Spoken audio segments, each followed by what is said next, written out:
Morning, everyone. Just to remind you, there's sign-up sheets in the back for CCA credit, pesticide applicators, licenses, and that. So go ahead and make sure you sign that up. I'll turn it in afterwards. I'm going to talk about a subject that about 10 years ago I didn't think I was going to have to talk about, is fungicide resistance. We're getting to the point where weeds and insects are with fungicides now. And I'm going to kind of look at a little bit historically what we've been doing right and wrong and that about some of the things. And I'm also going to show how old I am. So we're going to go back to the 1980s, and New Bonnet was released by Arkansas. It was one of the newer modern varieties, good yield potential, good quality. It quickly became accepted and grown on a large percentage of acreage. It was released as resistant to the predominant races of blast.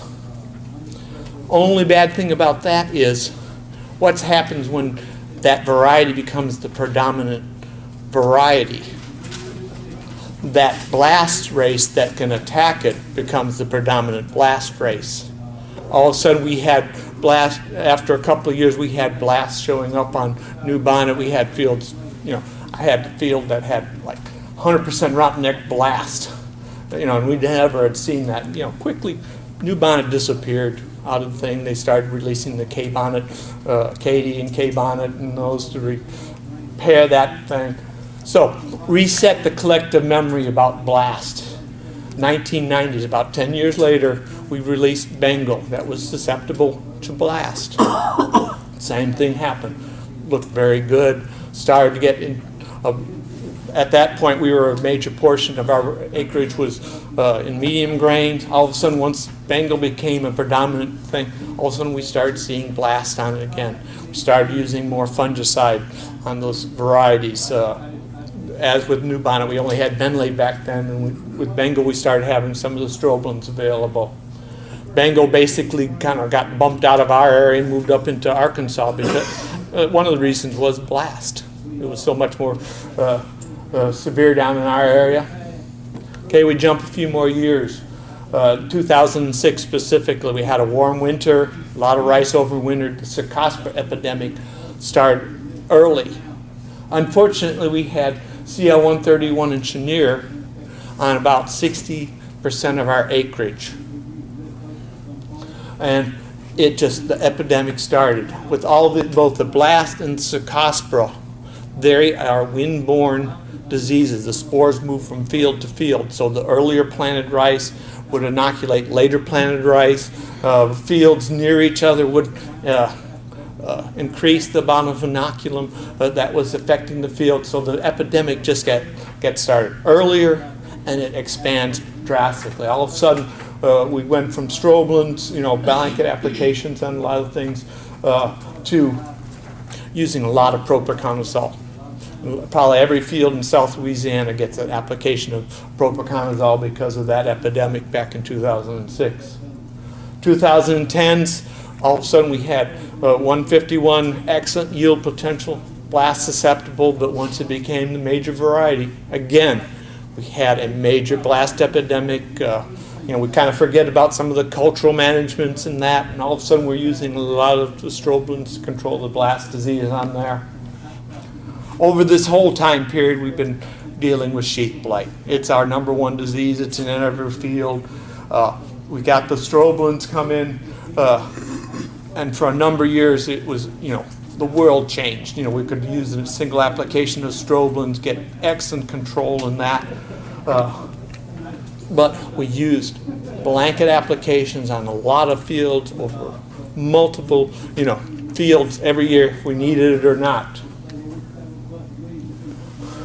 So, because of these about 7-8 years ago, we started seeing some failures on the strobilin skin sheath blight, and that really was heartbreaking because strobilins and sheath blight were like cookies and milk. They were made for each other. We were getting, we had fields that were completely free of sheath blight and that. All of a sudden, we started to see a lot more sheath blight where we were using the strobilins. We identified it as a resistance to the strobilin and the sheath blight fungus. Luckily, we don't use strobilurins consistently with blast, and we haven't seen any resistance.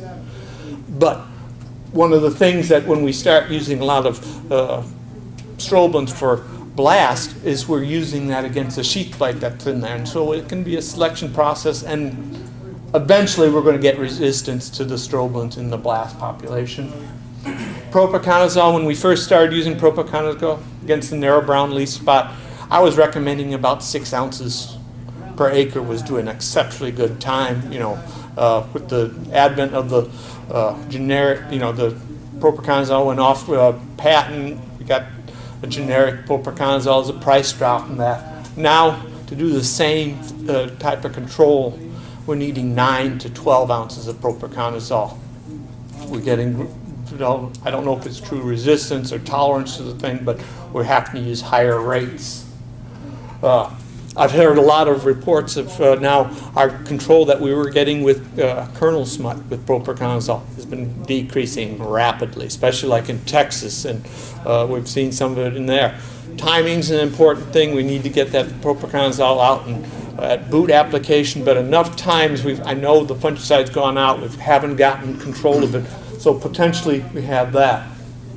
Last year in our strobilurin resistant area, we've been using the SDHI fungicides there, the Cercospora and the Malaysia.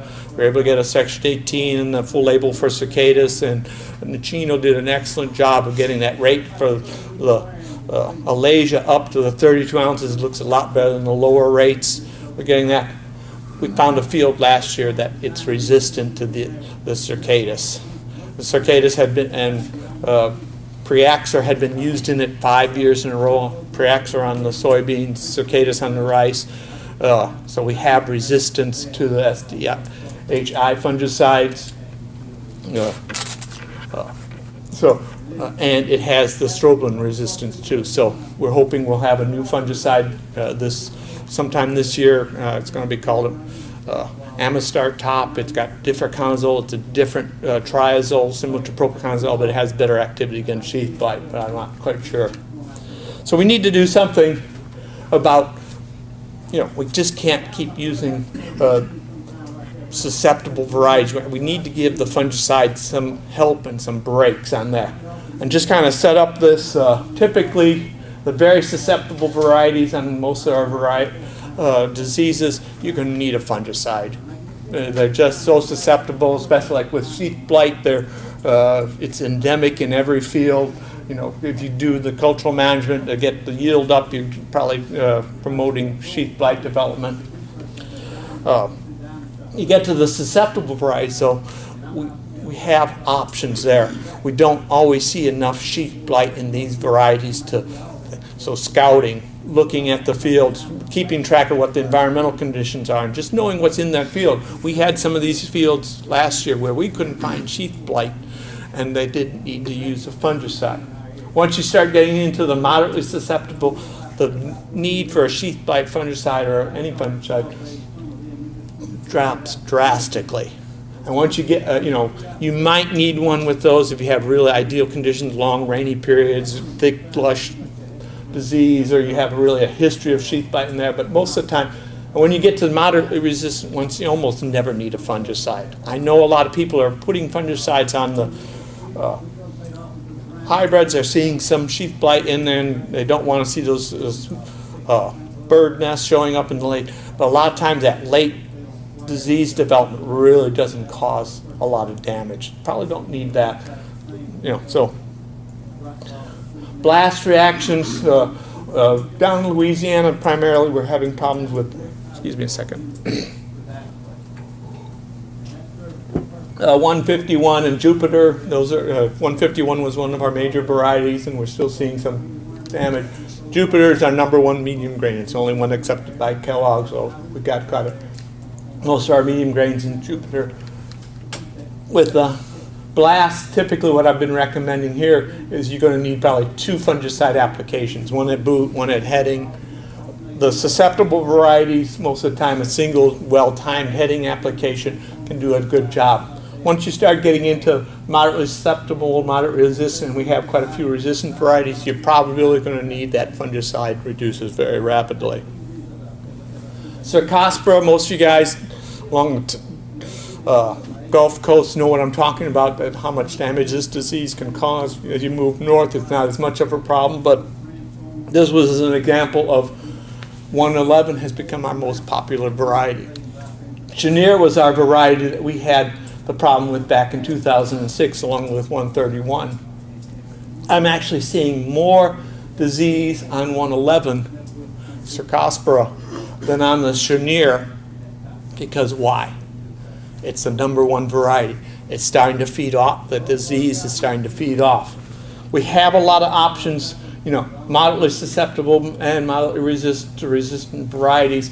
If you can switch up some of that, you're going to give the fungicides a little bit of break, maybe reduce or delay this onset of that fungicide resistant in the pathogen populations. Some additional thoughts, managing the resistance or susceptibility of your varieties is important, because you don't want to take 151 and plant it late in the season. If you have a susceptible variety, plant them early for both sheath blight and Cercospora, because of the spore spread disease. Early rice, it's going to have a lot less pressure than later planted rice. Just think about when you're planting your varieties, resistant and susceptible varieties.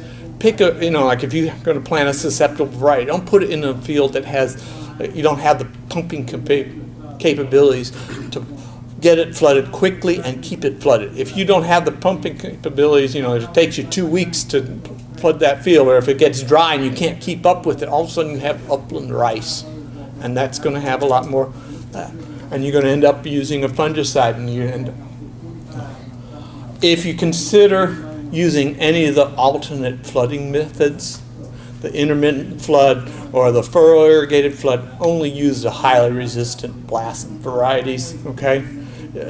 You're growing basically potentially upland rice, and that just, no.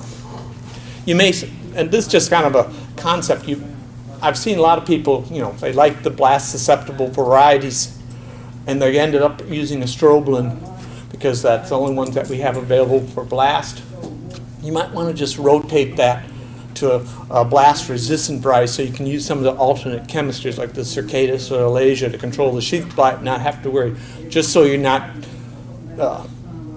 using the strobilurins over and over. Just, you're thinking you're using it just for blast, but you're also using it against sheath blight.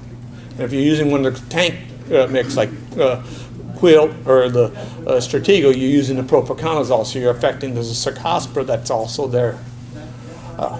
Big thing was, don't put all your eggs in the same basket. If you're all one variety and the environmental conditions come set up for that disease variety to get a certain disease, you're going to be fighting it because it's everywhere. Dr. Brooks, go back 2 slides. Sure. Where does cocodrie fit right there? Cocodrie. On the Cercospora. Cocodrie's susceptible. I haven't, but since there's so little acreage, I haven't seen the Cercospora developing to the levels it used to. Typically with, you can just watch it. We release most of our varieties as resistant to Cercospora, and as it's grown more years in a row and becomes more popular, you can just see the Cercospora increasing. So. Say what you said, a variety, say Chenier, moved from the very susceptible to susceptible because of the acreage shrinking. The acreage, you're just not getting the pressure on it. Theoretically, say like 151, if very little vintage is getting planted, and say very little vintage gets planted in the next several years, and you say 5 years or more, it would make a comeback or whatever. Would that disease resistance or susceptibility change for the 151? No, really, for blasts, no, because you just need a little background population in the other varieties of that race, and it's so explosive it can build up. You saw it, 2012. It just, it's. I'm going to change there, and thank you very much. And Syngenta's new chemical in the store top. Like on the variety 111, we plant a lot of 111. What effect do you think that's going to have on the Cercospora? it has a Cercospora activity. It's going to be a good. Would you recommend adding also like a tilt to that product? Say a Uh, variety like 111? Since they're the same mode of action, I don't know if that would really do it, but I don't know if they're, some fungicides, if you have the same mode of action, they're cross-resistant, like the strobelins. Some of them, you can have the same mode of action, they'll have a different spectrum of activity, so I don't know, probably not. Okay. But, you know, for the price, you know, it's inexpensive.